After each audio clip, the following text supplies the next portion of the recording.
Welcome to Shine, Delusion, Shine, the radical art of dreaming beyond boundaries. I am Vicki Todd, and together with Dr. Pat, we will learn to push the boundaries of our minds, to think delusionally, and create fertile ground for our big dreams to seed, grow, and manifest. Each episode, we will gain more ability to think delusionally and cultivate beyond boundaries faith that we can accomplish dreams which seem unreachable. Shine, Delusion, Shine is a springboard to believing, dreaming, and thinking beyond the ordinary, and a catalyst to living a more fulfilling, destiny-driven life. You are born with dreams, gifts, and talents you are meant to use to make this world brighter. Let your delusional dreams shine. It all starts now. Hey, everybody, I'm Dr. Pat. Thank you for joining us on this show because this is a really important show. It's extremely important in a lot of different ways. I talked the other day about the influence Dr. Jean Houston had on me very early in my career. And so early that I attended one of the first workshops she's ever done on leadership. And had it not been for that 10-day event with her, which I was not going to go to, which she enabled me to go to it without the full charge of it, I don't think I'd be here. Today, Vicki Todd is going to share with you how that dynamic energy works. What does it mean when seeds get planted? What if you're in the middle of a life transition? What if you don't know you are? Today is called Feel the Shift, because whether you can cognitively think about it, whether you can psychologically, literally explain it, there's something that's going on inside of you that's calling you forward. Are you ready to honor it like Vicki Todd is doing? Vicki, what a great topic. What a great show. Oh, thank you. Well, as a memoir artist, this topic came out of something that happened a couple of weeks ago, so I thought I would share it. But to start off, the painting behind me is called Inner Beauty Blooming. And this is the first memoir art, visual memoir painting that I had done in 2001 when I was smack dab in the middle of a major life shift. And so I was 2 years divorced, had also began my doctoral program at the same time, so 2 years into that. And I was 2 years away from graduation. Had no idea at the time where I would go, what my life was going to look like. All I knew is after graduation, you have to move. You can't stay here. And I did not receive super support from my family. My mom literally looked at me when I finally came to the point where I said, I'm going to move out of Texas. And she literally said, you must not love us anymore. And it was like a dagger to my heart, pull that one out. My dad was very heavy into his alcoholism at the time. And he, in a loving way, but, was just not the right solution. He, in his Texas accent, and he was really drunk at that time, and he just slurred out, oh, well, you don't have to do this, Vicki. Stay here. I'll take care of you. I appreciate that, Dad, but, it's not the solution. And my brother also said, you really took the wind out of Daddy's sails when he said that you're moving out of state. Excuse me. So for me at that time, right in the middle of that transition, it was so itchy and scratchy. And there were so many question marks and I didn't know the answers, but all I knew was you cannot stay here and you cannot go back. So a couple of weeks ago, it was one of those nights when you're in a deep sleep, just dead sleep, and you wake up and you're wide awake. And usually in those times, not every time, but I find that usually in those times, somebody out there wants to say something, God, universe, an ancestor, something. And so I sat up in bed and just listened. And what I heard so clearly in my mind was, your life is evolving again. You cannot go back. And that's all I heard. And I sat there and thought about it. And I thought, oh my gosh, you are back in this inner beauty blooming transition again. So I think that is so awesome when God, the universe, prepares us. The first one was in 2001, and here we are in 2026, prepares us through previous transitions, through previous experiences that we can draw upon and use that experience and wisdom now. Yeah. Yeah. But before the break, excuse me, before we came on, I commented you on your new book, your upcoming book, and I really wanted to point out to you the courage. Yeah. See, we don't talk about that a lot, but the courage it takes to really step fully into oneself. Now, when my dad did that to me about moving to Florida, I looked at my dad and I said, the reality is I'll always love you, but I do not like Florida. End of Yeah. the story. Yeah. Not going, nothing you can do. I'm a New Yeah. York girl. It ain't happening, Dad. And he just laughed. Yeah. But those moments are what I call speak out moments. Hmm. Yeah. Writing a book is a gigantic speak out moment. Yeah. And thank you for saying that because there were many times over the past year and, now into a few months that I thought, wow, you're really exposing yourself with some things, some things about me personally, because I always had alcohol issues as well. I think that I could have gone down the same path as my dad. And thank God, by the grace of God, I have not done that. But I thought, wow, you're telling things that do you really want people to know that about you? But I thought, you know what? The whole thing is meant to help people. It's hard to call my mom an abuser. That's a hard word for me to say that, she was emotionally and verbally abusing me during some of these times. And so, but, if I don't speak it out and it's not in the book, then the book is not going to have the power to reach out and help others. So it does take courage to do that, and it takes a lot of vulnerability to do that. Yeah, it does. And part of this too is the energy of showing up the way you're showing up today, not just through the book. I mean, you show up from the first time we did our first show together. I love that breakthrough show because what we did was I said to you, Vicki, why don't you come on and like paint during the show? Do you remember that? Oh, it's in the books because I literally said, because it really shook me when you said, why don't you do something live and artwork live on the show? And I literally said, hell no. I know. And then I think it was Linda said, maybe you should check why you have such a strong reaction to this. And I was like, Right. okay, you're right. But it was my fear, like, oh my God, you're going to look like a fraud. You can't paint in front of people because I'd never done that before. But I did it, and guess what? It was great. We had a blast. I We mean, and did. that talks to what you're talking about here about spiders. Now, spider happens to be one of my totem, but until I prepared for this show, I had no idea what you're about to share with people. Well, I've heard that most spiders are, with all their eyes, they are basically blind.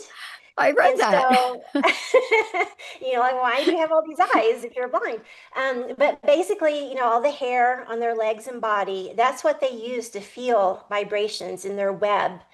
And I thought this is exactly the same thing because when they're in the middle of a life transition, you're basically blind. The future is fuzzy, it's fogged over. You can't see the specifics of where you're going, how to get there, what's going to happen along the way, and after you pass that mark.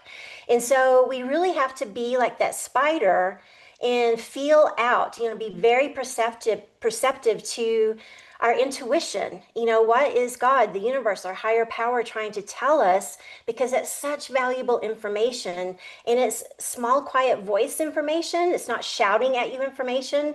And to allow that to break through all the loud outside voices, that is such a huge tool to use to make your way through the next part of this transition. Yeah. Let's go through this because, part of the conversation today and part of the message today is really to look at what happens when we do have that spider courage, when we do have the tentacles, or they probably not call that, but when we do have the sensitivity to feel the vibrations, spiders rely on that for clarity. Hmm. Then they have to decide, am I going to move forward and get that little fly? Right? Yeah, You understand what I'm saying? yeah. And if I don't, the consequences, I'm basically not going to live. So, talk about this in terms of your journey with the book. Okay. Well, I love this analogy because And I've been reading a lot. We're in the fire horse year. We just passed the solstice. I keep seeing these things about certain timelines that started like in 2020 or 2018 that are ending now. And I read one beautiful thing. I was like, yes. It said, you are in the place where in your adult life, the most difficult emotional trials have now passed. Oh, really? Oh, great. I'm not quite seeing the outcome of that on the other side, but this is part of this transition. And so I keep reading that all of this energy is asking us to participate in some way toward pulling our dreams in. And like you said, confidence, creativity, clarity, all of that happens when we start, using our spidey sense and using that vibration, that intuition to take the next step, the next movement. And it doesn't have to be this huge life-changing leap, just a huge leap into the unknown. It could be one small step. But I also read yesterday, it could just be as simple as creating space in your mind to say, I am sensing that a transition is here, something big is coming, my life is evolving, I cannot go back. So I'm going to create space in my mind to say, I welcome you. I'm preparing space for you. I don't know who you are yet or what this is going to be, but you are welcome. And I love that so much. So, just taking the participation thing and saying, I'm not going to be like a spider and just say, oh, something's going on. And they don't just sit there. Like you said, they go to that fly and wrap them up and, oh, there's my lunch. But how can we say, I feel this very intently? I'm sensing it very intently. What's a good step that I can take? And that is going to help us to move forward. And part of this though is the reason this becomes so authentic, Vicki, is because what you're talking about, you're going through. And I think this Mhm. is the most important part when we talk about leadership, when we talk about how to influence others. It's extremely difficult sometimes to really talk to an audience when you haven't been to that place yourself. But Mhm. not only are you writing the book, not only are you passing through your fears, but as the artwork or the piece of art behind you in the show, what you're doing is demonstrating that it isn't the fear that stops us, it's the shadow sense Mhm. of who we're afraid to become Yeah. and Oh, not that's so know true. or trust that it's going to be amazing and magnificent. And you set it up Yeah. front, right? Yeah. Oh, I love that. That is so true. Um, and part of this is for me, I can be very type A personality, and I've gotten much better, going through this journey of life. But I was having an interview with a writing mentor the other day about the book. And one of the big question marks that's driving me crazy because the first thing everybody asks, oh, when is it going to be published? I don't know yet, sometime in the fall. And so, she's going to wait to hear from me to post this interview. But afterward, it was just she and I one on one, and she started naming out because she used to live here in Santa Fe, and she said, you should try here and here and here when the book is published to go, book talks, scheduled book talks. And it kind of made me lift my head up. I've had my nose to the grindstone and, on kind of this fear thought of, oh my gosh, how is this going to work out? And she kind of made me lift my head up and say, oh, there is life after this and it will come eventually. But the caveat here, especially for type A people like me, I cannot get into that thing of striving, that I'm going to force this to happen and take all of these actions and get out of alignment with my higher power. And I Mm-hmm. call that baby bear porridge. Remember the three Yes, bears? One yes. was too cold, one was too hot. Baby bear porridge was just right. And so I think that, God, the universe is wanting us to take this action, but it has to be aligned, with our divine purpose, aligned to our higher power, and not just be doing stuff just for the heck of it, that I'm going to force this in. And so that is a lesson that I have learned, and I hope I'm getting better at that.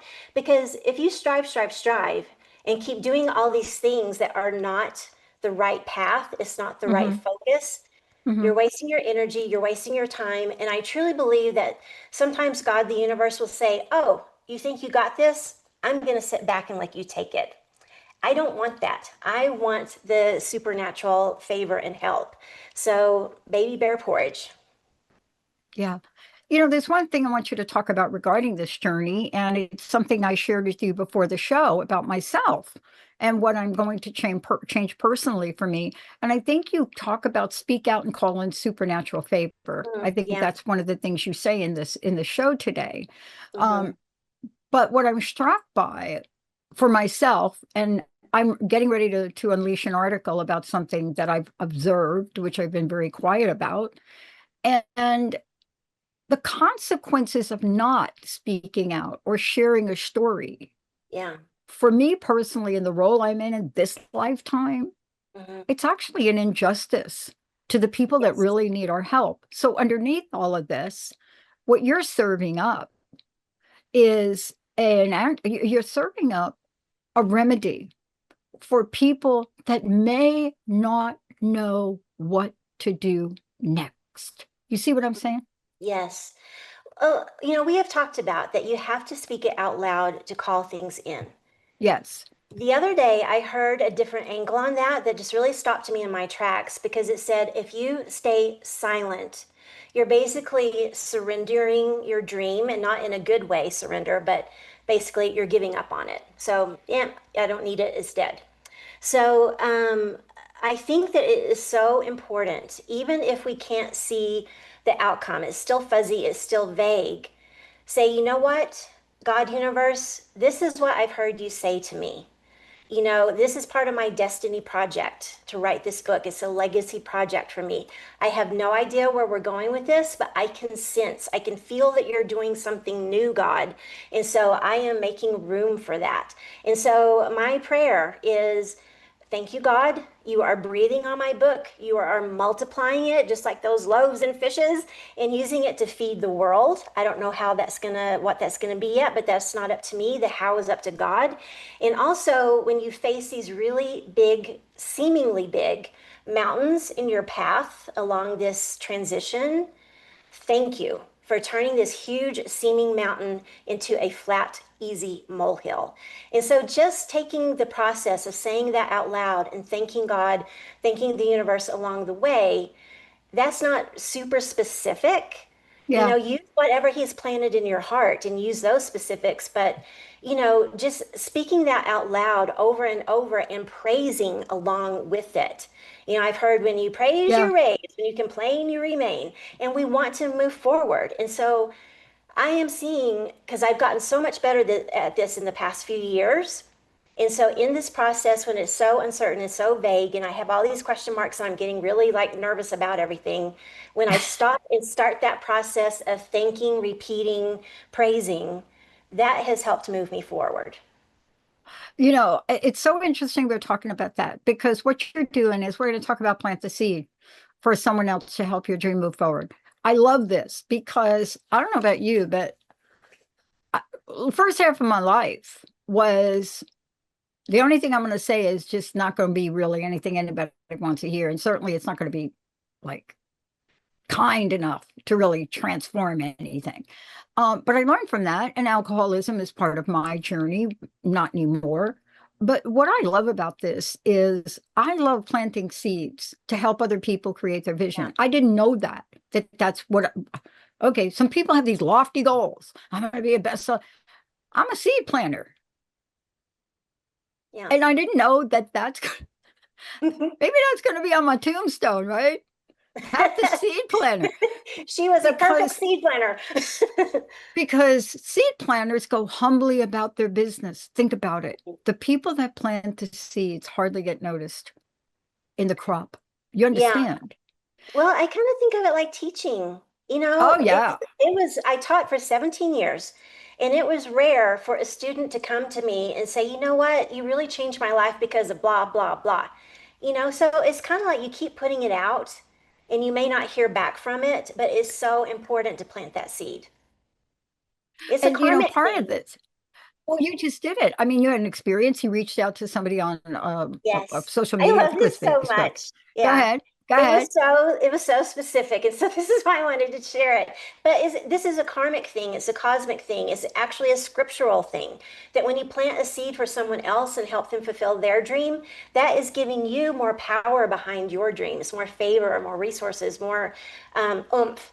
And so I was looking through Facebook one day, and this was very recently, and I saw this lady who she's an acquaintance, we're friends on Facebook, but I really don't know her.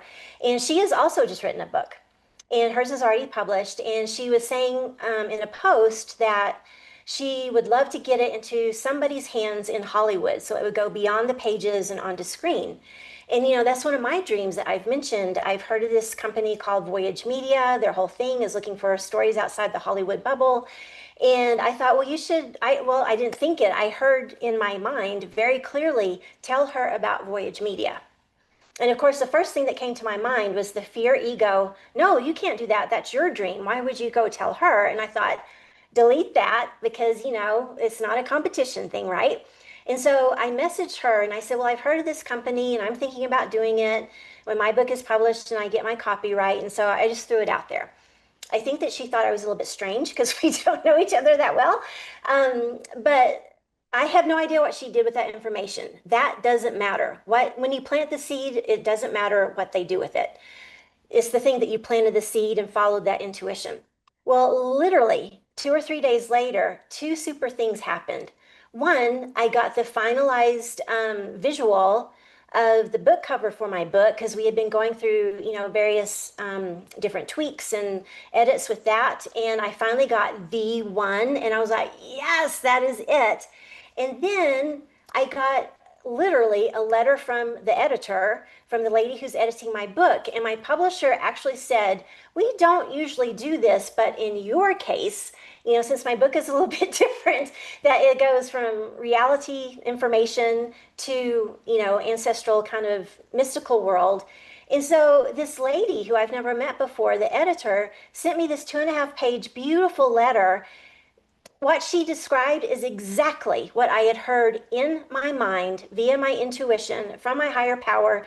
They will not change the substance of your book. That is solid. That is great. It's only going to be surface level changes, Wow. punctuation, formatting. And I was like, whoa, God is getting That's really unheard of. specific with That's me. actually unheard of. I mean, Yes, understand. Yeah, because you submitted a manuscript. it was 80,000 pages plus a That's what I'm little. trying to Yeah. say. It's like usually when that happens, they say, "Oh, honey, you need an editor." I mean, honestly, I know the process really Yeah. well because they Yeah. lost me at the editor part. I was like, "No, I'm not doing it." Yeah, Yeah. I never finished the book, but I was just like, I can't go through it. I'm just Well, I'm like, come supposed to on. get the edits today or tomorrow. And so now I'm Wow. like kind of excited to see them. And I met with my publisher yesterday, and she actually said, it's going to be easier than what you think, Vicki. And that's the next thing that I've been Wow. hearing from my intuition. It's going to be easier and quicker than you think. So that Yeah. mountain is becoming the molehill. And so that's the process of, okay, God, this is what you said. Thank you that you said that. This is what I'm expecting. Thank you, thank you, thank you. And saying it out loud. And it is freaking manifesting. Yeah. I want you to talk about the rest of this, especially the cover, because we went through this with one of our hosts, which I won't name. Book is fabulous, but the battle to get what she wanted on the cover, even the title of the book, it was a battle. And the straw that broke all of our backs was when they put this amazing book into audio form and wouldn't let her use her voice. And Oh my and God. oh my gosh, you should hear the audio. And I'm not going to mention who the book is because the book is phenomenal. We helped her get it to bestsellers list. However, the battle to get it there, we all looked at each other and we said, now we know how to negotiate contracts with publishers. But think about this. You're an artist. Can you imagine them saying to you, no way, honey, we're going to use anything you do? Oh, no. I would be like, bye, see ya. Not for me. Because, I do, it's not this painting, but I do have, a painting that's on the cover. Hmm. And the title, we kind of went back and forth with Yep. it, but it's something that I'm very comfortable with. And I Yep. can't believe you said the audiobook because when I met with my publisher yesterday, she said, you could do an audiobook. And so she is going to check around Santa Fe, Albuquerque to see what studios there are and get a price Yep. quote. Exactly. So, But can you imagine? I mean, this is like even my co-host for tonight, who is, world renowned for what he does, didn't get to do the book in his voice. Now, oh, these people took it into their own hands, did their own version of the audiobook and did it yeah. without violating contract. But your story isn't about that. Your story is about publishers that don't usually do this, and they did it because of what you called in. Yes, and the reason that I'm with this publisher was also another one of those seemingly, oh, that's just a coincidence, but we both know it's not. It was a divinely led thing because I went to via Zoom a writing workshop, a 1 day workshop with my writing mentor, and I was the only one who showed up. It was me and the mentor all day. And so we had time to talk. And she said, "Have you found a publisher yet?" And I said, "No." And she said, "Have you thought about this person? Go check them out." And that's the reason I have my publisher.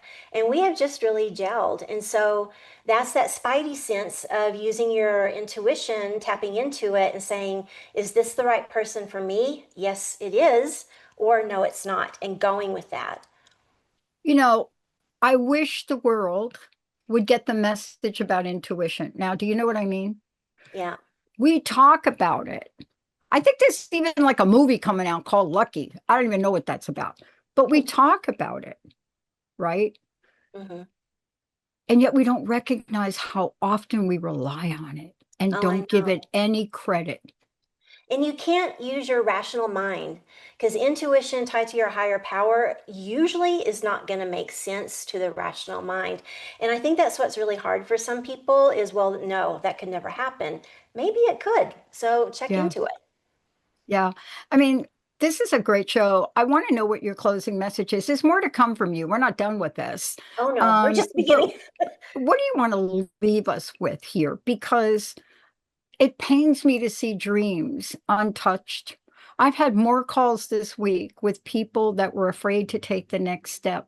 And of course, where I sit, I don't encourage them to do that in the role I have with them, but it hurts my heart because I know what could happen. How do you want to leave us today? My main message, because I'm right here with you. Whoever is out there listening, I'm right here with you. I am in the middle of this fuzzy, foggy transition. It drives me crazy to have so many question marks around me. And I've been through a cycle of emotions with this whole process. Do not give up in the middle. You're in the middle of a miracle. And so, if you really open up your mind, your heart, your spirit, and hear that intuition tapping into your higher power, you're going to figure out Yeah, maybe just little step by little step, but you're going to figure it out. So, do not give up because your dream needs to grow. We need what you have to offer. I love it. Thank you so much. How do people find out about you, Vicki? My book website is shinehappyshine.com. You can go sign up for my email list to learn about the publication date. I have an art raffle going. My art website is vickiworldart.com. I'm on Facebook and Instagram at vickiworldart. I love it. And for those of you out there, Vicki and I are here because we did understand the power of planting a seed, Yes. but we also now understand the power of harvesting from Yes, that seed. We'll that's see you true. all next time. Thank you. Thank you for listening to Shine Delusion Shine, the radical art of dreaming beyond boundaries. I am Vicki Todd with Dr. Pat. Tune in with us each fourth Thursday at 11 a.m. Pacific on Transformation Talk Radio for more simple, repeatable habits to identify the dreams, gifts, and talents you were born with. Expand your mind and believe your dreams can become a reality. We invite you to tap into the flow of the delusional realm with us to make this world brighter. For more information on living a more fulfilling, destiny-driven life and to connect with me, visit vickiworldart.com.